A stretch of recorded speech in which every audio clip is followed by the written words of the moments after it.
Olá, sejam todos bem-vindos a mais essa atividade do Centro Espírita Nosso Lar. Damos as boas-vindas a todos que estão nos acompanhando nessa noite.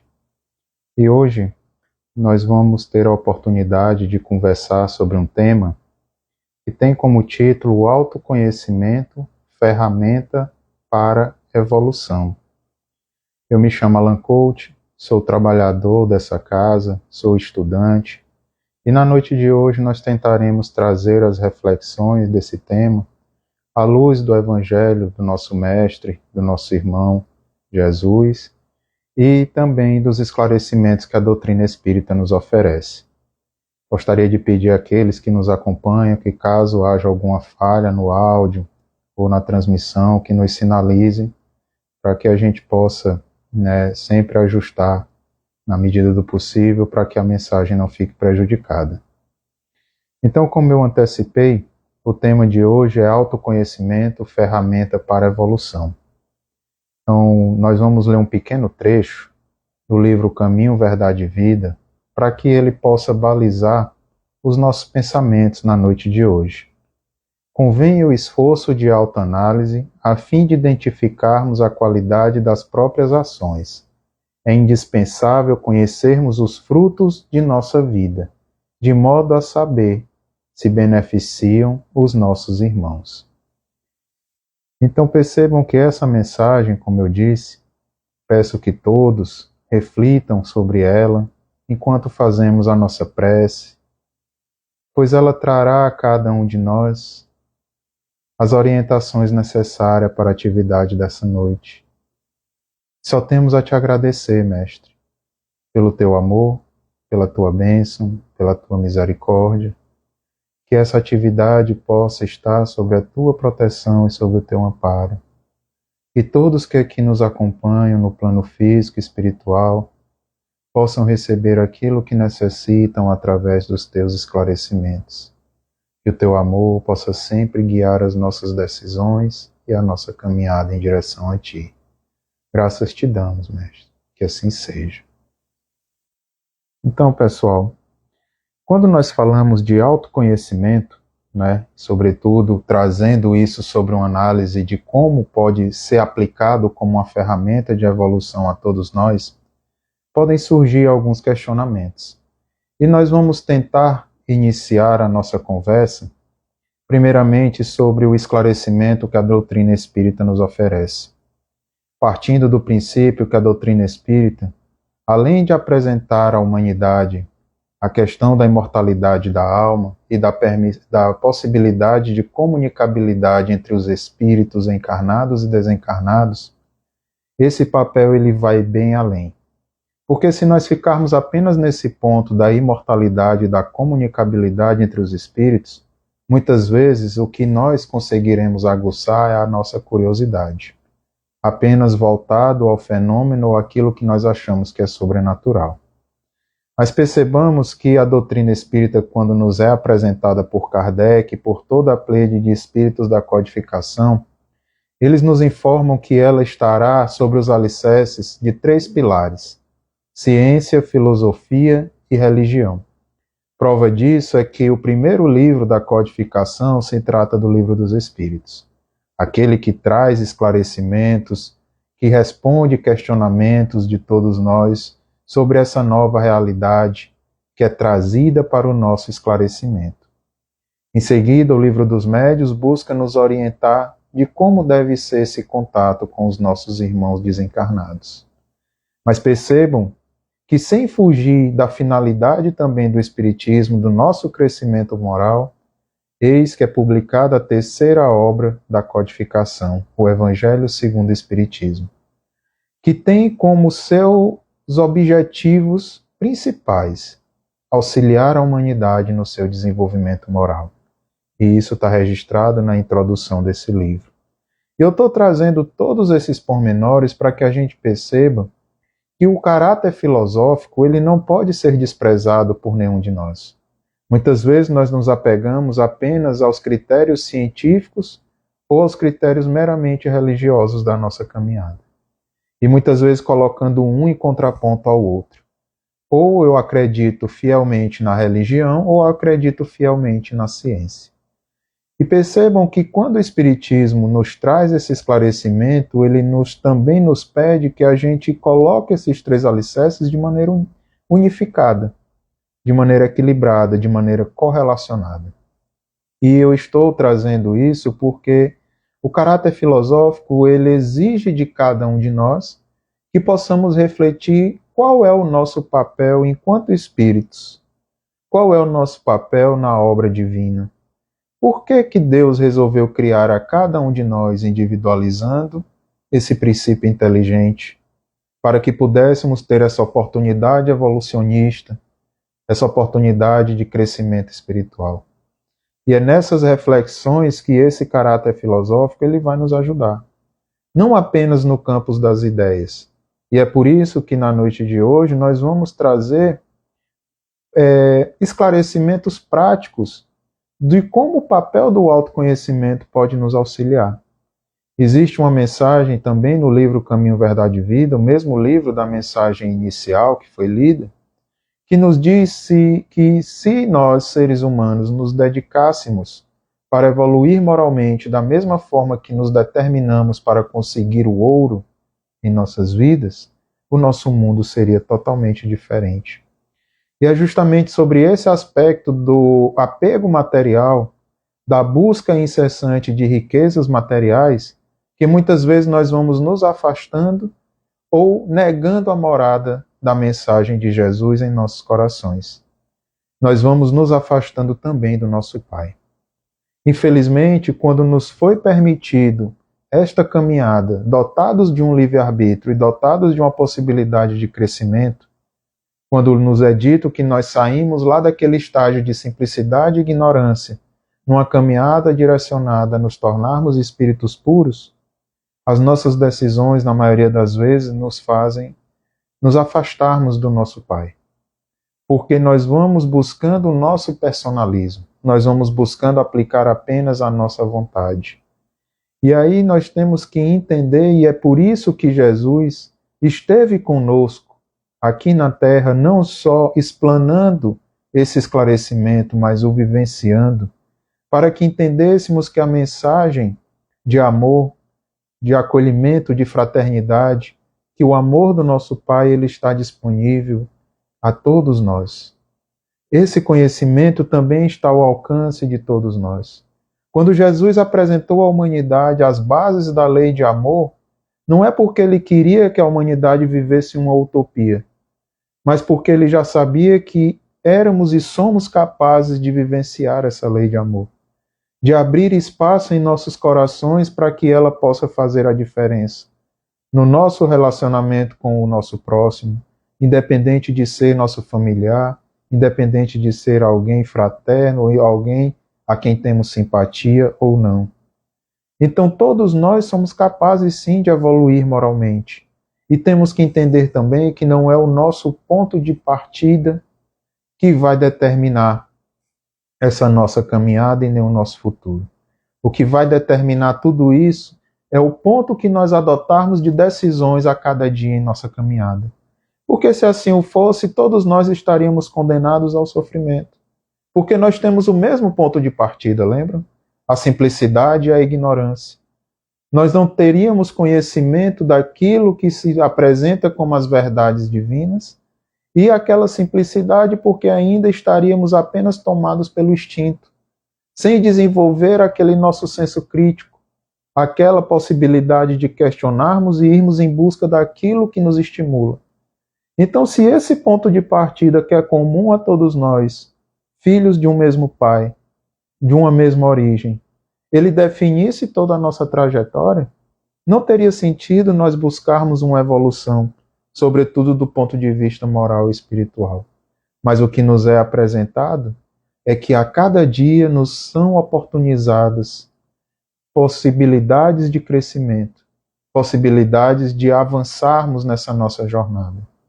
Quando nos voltamos para o Evangelho segundo o Espiritismo, a mensagem que trata sobre o homem de bem, ele diz que o verdadeiro homem de bem é aquele que busca identificar as suas falhas e que esforça-se para dominar as suas paixões. Perceba que ele não rotula o homem de bem como um homem perfeito, mas sim como aquele que se esforça a cada dia. E nos é dito também que o verdadeiro cristão, o verdadeiro espírita, ele é reconhecido quando ele parte em busca dessa sua transformação moral. E nós encontramos vários exemplos sobre isso nos próprios textos bíblicos que narram a trajetória e a convivência de Jesus aqui na Terra. Quando nós nos deparamos com ícones do Evangelho que demonstram essa possibilidade de evolução e de reforma íntima, quando nós nos deparamos e comparamos a postura de Pedro quando abordado pelo Cristo, enquanto ainda era um pescador simples, e o Pedro que deu continuidade à obra do nosso Mestre na casa do caminho. Quando nós nos deparamos com a história de Maria Madalena e a sua transformação, quando nós nos deparamos com a história de Zaqueu, dentre outros. Mas hoje nós vamos tentar aprofundar um pouco na história do nosso irmão Paulo de Tarso. Paulo de Tarso, eu resolvi trazê-lo para o nosso diálogo, porque como nos é narrado na psicografia de Chico Xavier, narrada por Emmanuel, no livro Paulo e Estevão, nós percebemos essa transformação de forma detalhada. Porque muitas vezes nós lembramos apenas de dois momentos, ou daquele Saulo que perseguia os cristãos, ou daquele Paulo que já tinha uma tarefa de enviar cartas consoladoras para levar o evangelho aos locais mais distantes. Mas existe um processo de aprimoramento entre esses dois momentos. Aquele Saulo que se deparou com Jesus à entrada de Damasco, ele passou por um processo de transformação. Processo esse que muitas vezes ele se viu sozinho, se viu humilhado, se viu sem nenhum tipo de recurso, onde o seu conhecimento intelectual de nada lhe valeu como privilégios. E sabemos que Saulo, ele era muito inteligente, defensor ferrenho das leis mosaicas, trabalhava em nome do Sinédrio, buscava defender ao máximo as verdades que eram trazidas através das leis de Moisés. Então Saulo, mesmo com todo esse conhecimento, nessa trajetória de transformação, não teve nenhum tipo de benefício. Muitos chegaram a dizer que Saulo estava com problemas mentais, porque passou a crer na mensagem de um simples carpinteiro. Aqueles títulos que ele tinha de privilégios daquela lei do Império Romano lhe oferecia, também não lhe deu nenhum tipo de privilégio. Mas Saulo já compreendia o valor de verdadeiramente se aproximar do Cristo. E é isso que Jesus pede de cada um de nós quando ele diz que não devemos nos envergonhar do nosso Pai. Ele não exige que busquemos ficar o tempo todo explanando que cremos em Deus. O que ele pede a cada um de nós é que possamos manter a nossa postura adequada ao Evangelho, vivenciando essa mensagem com amor e com respeito, nos fazendo expressar através das nossas ações que não nos envergonhamos do nosso Pai e que vivenciamos esse Evangelho a cada dia. Porque se nós pararmos para refletir, em muitos momentos, nós negligenciamos até mesmo os nossos valores, sobretudo do ponto de vista moral, para que a gente possa estar inserido em um determinado ciclo social, para que a gente possa ser aceito por um determinado grupo de pessoas. Eu calo a minha opinião, abro mão até mesmo daquilo que eu não concordo, para que eu não me sinta excluído. Como dizem hoje na internet, para que eu não seja cancelado. Mas será que até que ponto vale essa recepção ou essa adoração do mundo, se para isso eu tenho que abrir mão dos meus valores? Então Saulo já sabia disso. E ele teve o pedido de ajuda rejeitado por seus melhores amigos de infância. Seu pai lhe virou as costas. Ele foi humilhado quando tentou falar pela primeira vez sobre o Cristo. Mas ele não desistiu. E então ele busca 3 anos de retiro no deserto. O deserto que demonstra também uma simbologia de buscarmos essa reflexão interior, calando essa agonia que muitas vezes toma conta do nosso íntimo, calando essa efervescência de sentimentos que muitas vezes queremos que as coisas aconteçam de uma hora para outra. E Saulo vai em busca desse momento de reflexão e de aprendizado, de muito aprendizado, por sinal, porque lá foi permitido a ele não só refletir, mas entender o valor do esforço próprio, porque Saulo teve que trabalhar para seu próprio sustento. Saulo teve a oportunidade de entrar em contato com um casal, Áquila e a sua esposa. Casal este que teve que também se exilar no deserto, mas por conta das perseguições de Saulo aos cristãos. E neste momento Saulo recebeu uma mensagem singular do valor do perdão, do valor do amor do Cristo, onde em contato com aquele casal ele percebeu que a mensagem de Jesus conseguia não apagar as dores, mas não dar ênfase na busca por vingança. E então Saulo, nesse retiro, ele encontra um amigo querido, um mestre, nos seus ensinamentos desde a criança, que bem antes já tinha se entregue a essa mensagem de Jesus. Gamaliel, que já estava nesse retiro há um bom tempo, recepciona Saulo. E o que me chama a atenção nessa recepção é que Gamaliel se dirige a Saulo, dizendo: Saulo, até hoje você viveu preocupado em busca dos erros alheios. O Cristo agora te convidou para que você possa refletir sobre seus próprios desvios. Entenda o valor do trabalho, porque o trabalho é o movimento sagrado da vida. Então percebam o quanto essa exemplificação da história de Saulo, que depois passa a se chamar Paulo, Paulo de Tarso, tem a nos ensinar. Mas foi preciso que ele fosse em busca do seu autoconhecimento. Foi preciso que, através disso, ele fosse em busca da sua reforma íntima, identificando seus defeitos não como uma forma de buscar uma punição, ou não para torná-los um empecilho na sua caminhada por conta do remorso, mas para poder entender quais pontos necessitavam de ajuste. Então nós temos que compreender que a reforma íntima ela é sim possível, mas nós não devemos encará-la como uma guerra, nem conosco e nem com o nosso próximo. Não é uma competição para definir quem consegue primeiro se reformar intimamente ou moralmente. É entendendo que cada um deve cooperar uns com os outros nessa caminhada. E um ponto interessante, quando a gente fala sobre isso, é que, embora a reforma íntima seja uma responsabilidade individual de cada um, pois não cabe a mim querer reformar nem impor nada ao outro, mas não é um processo que deve ocorrer de forma isolada ou solitária. É um processo que exige comunhão, que exige fraternidade, que exige compreensão, para que eu perceba que assim como eu tenho falhas, aquele que caminha ao meu lado também pode apresentar as falhas, ele tem esse direito. Assim como eu tropeço e peço a Deus uma oportunidade de recomeçar, aquele que está ao meu lado e também tropeça, ele tem esse direito de aprendizado.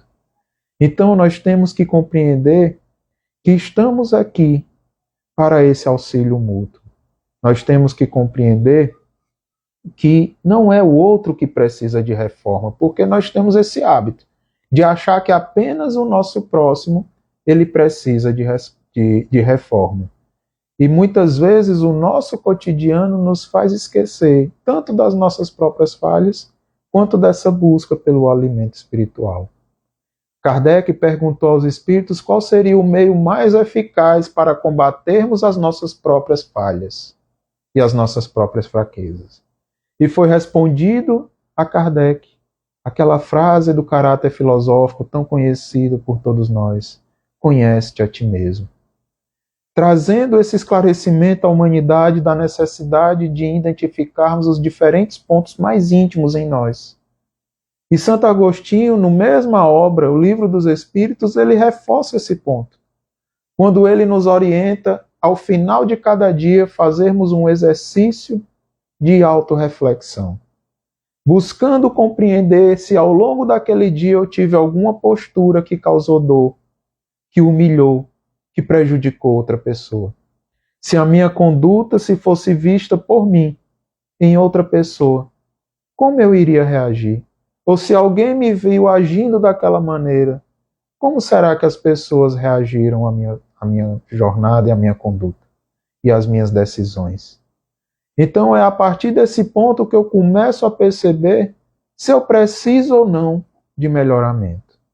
Porque nós vamos sermos responsáveis, sim, por tudo que nós praticamos, por tudo que nós fazemos, mas também seremos responsabilizados por todo o bem que deixarmos de praticar, quando negligenciarmos as oportunidades que nos são dadas. É por isso que o conhece-te a ti mesmo, ele não fica apenas no campo das ideias. Ele tem que ir para a prática. Eu tenho que verdadeiramente buscar aplicar esse conhecimento, porque eu não posso querer apresentar atitudes ou virtudes que eu não possuo. Eu não posso querer me purificar apenas exteriormente, esquecendo de purificar o coração. O livro O Evangelho segundo o Espiritismo, ele até diz que quando eu quero apresentar virtudes que eu ainda não possuo, eu estou apenas me adornando de uma fantasia, querendo mostrar ao mundo algo que eu não sou. Eu costumo até mesmo comparar que é aquela pessoa que ela se preocupa com todo aquele seu asseio. Toma banho, usa um bom perfume, arruma seu cabelo, mas continua vestindo aquela mesma roupa suja. Não importa o banho que você toma. Uma hora, essa roupa suja ela vai incomodar. Ela vai começar a prejudicar o seu dia a dia. E é por isso que Jesus pede a cada um de nós que aprendamos a brilhar a nossa luz. Não uma luz apenas do ponto de vista intelectual. Porque de nada vale eu guardar no meu coração o conhecimento, a intelectualidade, se no momento de ser fraterno eu não pratico. Se temos Jesus como o nosso maior modelo e guia, basta que busquemos nos basear na sua postura. Em nenhum momento ele se valeu do seu conhecimento para humilhar quem chegava até ele, para impor condições de auxílio.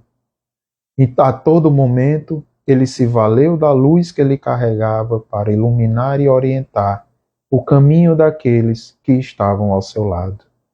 E a melhor maneira de nós iluminarmos essa caminhada e a nossa própria caminhada é com a nossa conduta. É quando nós entendemos que as ações ensinam mais do que palavras. De nada vale o meu conhecimento, de nada vale eu ter uma boa dicção, de nada vale eu saber expressar algo, decorar algum texto bonito para ser dito, compreender uma bela leitura e trazer comentários sobre ela, se aquilo não penetra meu coração. Se na primeira oportunidade eu ajo de maneira totalmente contrária, porque eu estou privilegiando apenas a minha satisfação própria, que muitas vezes está presa a desejos materiais. Então nós temos que batalhar para que essa luz ela brilhe, mas que ela brilhe com sabedoria. E por que que nós estamos tratando sobre isso? Por que que a luz tem que brilhar com sabedoria? Porque muitos de nós, de maneira equivocada, achamos que o simples fato de já nos dizermos trabalhadores do Cristo, ou de que paramos alguns minutos do nosso dia para ler algo sobre Ele, ou do que Ele nos ensinou, nos torna melhores do que o outro. E isso jamais deve fazer parte da nossa compreensão. Porque essa aproximação do Cristo e dos seus ensinamentos não nos trazem nenhum privilégio, não nos torna melhor do que o nosso irmão. E é a isso que nós somos chamados, de termos muita vigilância na nossa caminhada, muita sabedoria em nossas decisões. Emmanuel, quando fala sobre esse ponto, ele até nos alerta. Uma pequena chama de uma vela ela é capaz de dissipar a escuridão, mas o sopro mais leve é capaz de apagar a chama dessa vela. Então entendamos que nós não somos superiores e estamos longe disso. E mesmo quando nos tornarmos, não teremos o direito de humilhar. de prejudicar. Pelo contrário, teremos mais responsabilidade em ajudar. Porque da mesma maneira que nós recebemos esse auxílio, nós temos o dever de estender a mão àqueles que estão necessitando. Por isso, o autoconhecimento ele exige de cada um de nós que trabalhemos a nossa humildade, que trabalhemos a disposição de identificar as nossas próprias fraquezas. Existem duas verdades registradas no Novo Testamento. Uma delas está no Evangelho de João. Conhece a verdade e ela vos libertará. E a outra está nas Escrituras trazidas por Tiago. Bem-aventurados o que sofre a tentação. E é por isso, é a partir disso que nós temos que analisar o nosso processo de amadurecimento moral. Primeiro porque dificilmente nós teremos condições ou nos permitiremos reconhecer as falhas que carregamos. E quando João nos pede para que a gente conheça a verdade, para que ela possa nos libertar, ele também fala sobre isso. Não é só a verdade do intelecto, é a verdade sobre a minha pessoa. Aquilo que eu estou tentando mascarar para o mundo, porque é só para o mundo, porque nós não enganamos a Deus. Então é quando conhecermos essas verdades, e por mais que ela seja desafiadora, nós resolvermos enfrentá-la, é que nós teremos condições de nos libertar das dores e das sombras que ainda carregamos. E o outro ponto trazido por Tiago é porque nós dificilmente somos capazes de reconhecer a dificuldade como um mecanismo de evolução. E esse ponto é desafiador. Quantos de nós, em meio à dor, já teve condições de parar para refletir e se perguntar: o que é que isso quer me ensinar? O que será que aconteceu da minha parte para que eu chegasse até esse momento? Porque a postura que nós adotamos muitas vezes é de lamentação e de revolta, ou de querer buscar um culpado em outra pessoa. Mas dificilmente nós fazemos esse exercício de consciência. Nós temos muito o hábito de dizer que a tentação vem do outro. Mas como nos diz Emmanuel, a tentação ela nasce comigo e se alimenta em mim. Porque a tentação, ela nada mais é do que o reflexo daqueles desejos que eu ainda carrego.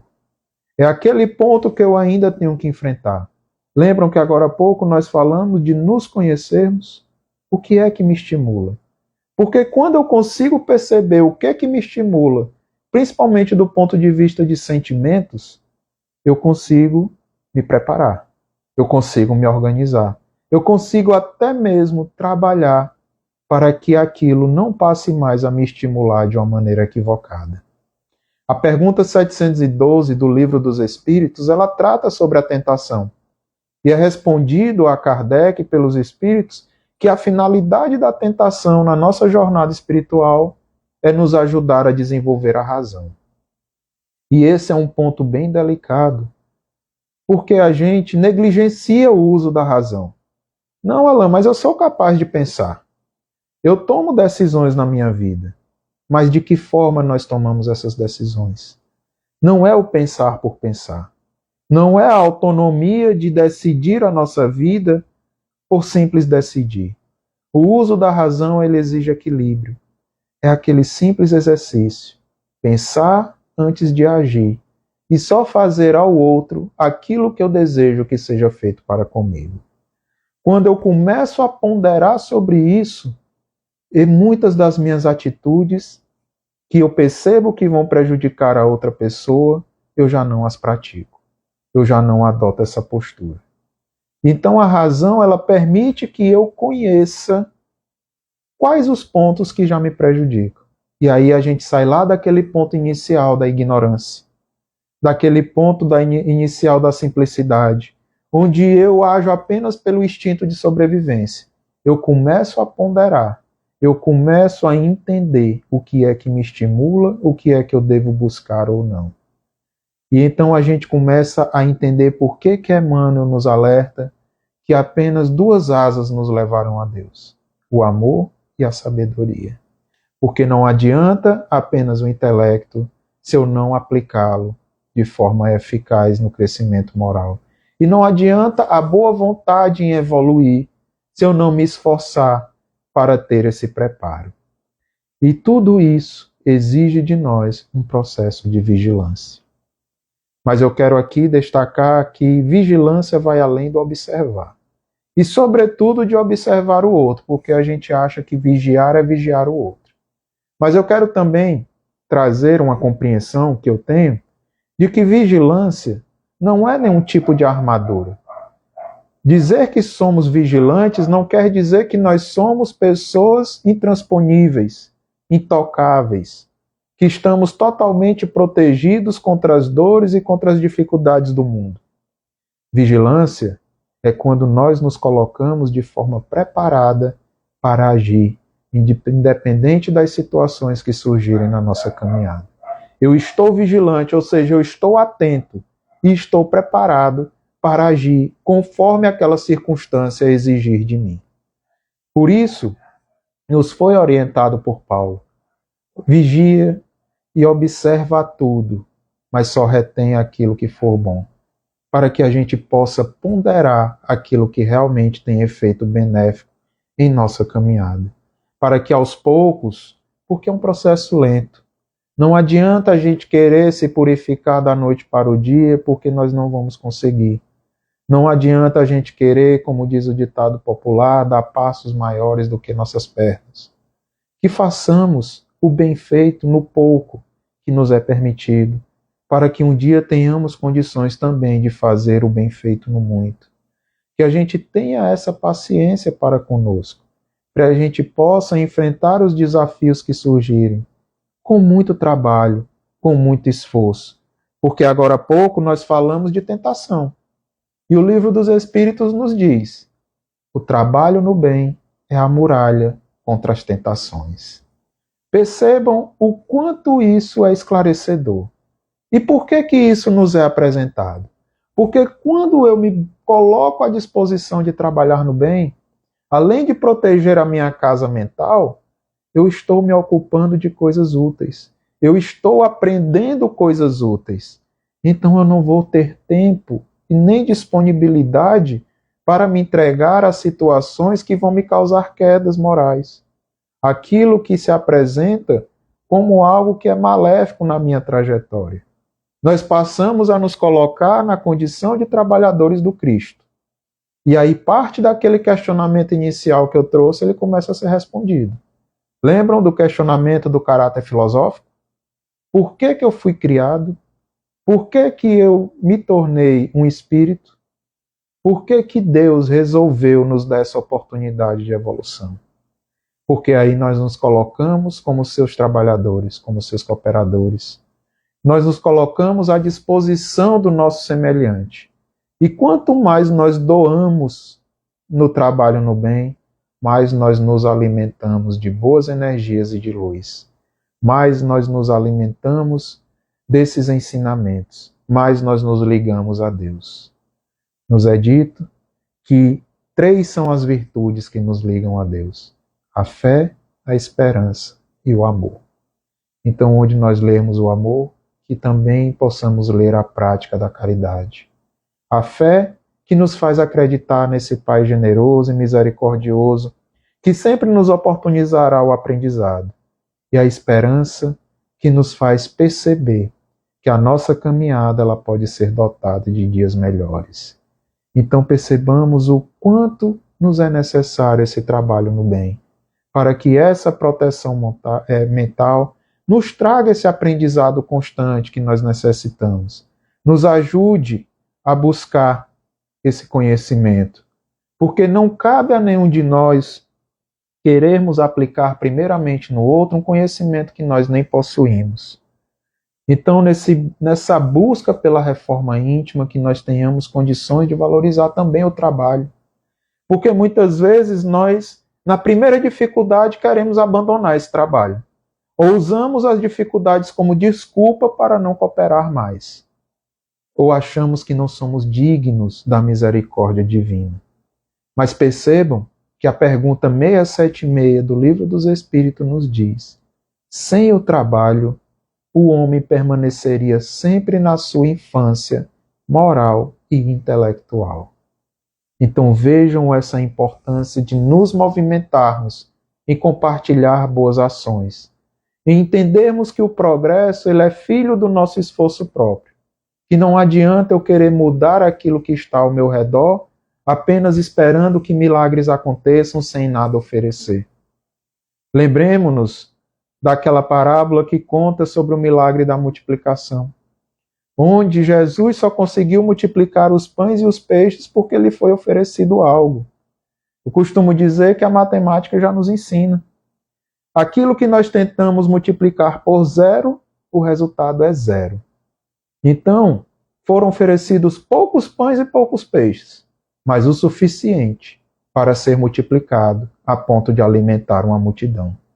Então, que possamos aproveitar a cada oportunidade, mesmo em meio a contratempos, combatendo o nosso orgulho, o nosso egoísmo, as nossas imperfeições, entendendo que cada um de nós tem um tempo próprio para avançar. Porque o autoconhecimento, como nos diz Joana de Ângeles, nos proporciona também o alto amor, a autoaceitação. Nos faz ter ânimo e disponibilidade para lutar contra as dores das nossas imperfeições. E ela até nos alerta que esse processo de lutar contra as nossas imperfeições exige de nós mais energia do que nós tentarmos desenvolver o autoconhecimento, do que buscarmos a nossa reforma íntima. E às vezes a gente nem percebe isso. Esse processo de ficarmos o tempo todo no erro, vivenciando dores, saindo da dor, retornando para a dor por conta dos nossos erros, nos faz despender mais tempo e energia do que se buscássemos uma caminhada equilibrada. Porque eu costumo sempre lembrar, o difícil não é sair da dor. O difícil é você perceber qual ponto necessita de ajuste, para que tempos depois você não esteja no mesmo processo de dor e sofrimento. Porque é assim que funciona. Enquanto eu não mudar a minha caminhada, eu vou apenas renovar essas dores. Eu vou apenas renovar os meus erros. É como aquele paciente que sabe que tem que tratar a diabetes ou o colesterol alto, mas não muda seus hábitos, a sua rotina, seu estilo de vida, seus hábitos alimentares, não sai do sedentarismo. Então não adianta ele apenas ser medicado, porque não vai fazer com que ele se cure daquelas enfermidades. Então que possamos, através desses esclarecimentos que a doutrina espírita nos oferece, entendermos aquele ponto que foi trazido lá no início, que quando nós somos criados por Deus, nós somos criados por amor. Nós somos criados para amar. Que nós somos essa partícula da essência divina projetada para o mundo. E que nós temos o dever de amar, de compreender, de auxiliar em silêncio, de buscar estender a mão fraternalmente a cada um de nossos irmãos, para que a gente possa, através do nosso esforço e do nosso comprometimento, trabalharmos por um mundo melhor. Eu só quero agradecer a cada um dos que nos acompanharam nessa noite, aqueles que terão acesso posteriormente a esse vídeo. Ele ficará salvo nas redes sociais da casa. Agradecer a essa casa pela oportunidade que nos é dada de estudo, de aprendizado, de podermos dialogar nessa noite, nesses poucos minutos. Então espero ter contribuído de alguma maneira, de forma salutar, para a compreensão dessa mensagem. E antes de nós finalizarmos, eu vos convido a fazermos uma prece. Quem desejar pode fechar os olhos, para que nessa conexão com Deus possamos oferecer a Ele toda a nossa gratidão, também oferecendo a Ele toda a nossa confiança, para que essa caminhada, Pai, ela possa se apresentar de forma mais segura, de forma mais equilibrada, nos permitindo termos uma conduta que nos aproxime de Ti. Abençoa a cada irmão em dor, a cada irmão em sofrimento. Dá sabedoria a cada um de nós, Pai. Independente da nossa condição, independente daquilo que vivenciamos, que tenhamos a certeza que somos capazes de fazer um amanhã melhor. Dá sabedoria aos líderes das nossas nações e a cada um de nós, nas nossas decisões individuais e no contato com os nossos irmãos. Que o teu amor possa sempre guiar a nossa trajetória, possa sempre nos orientar no caminho do bem. Graças te damos, Mestre, que assim seja. Então, pessoal, mais uma vez, minha sincera gratidão a todos e até uma próxima oportunidade.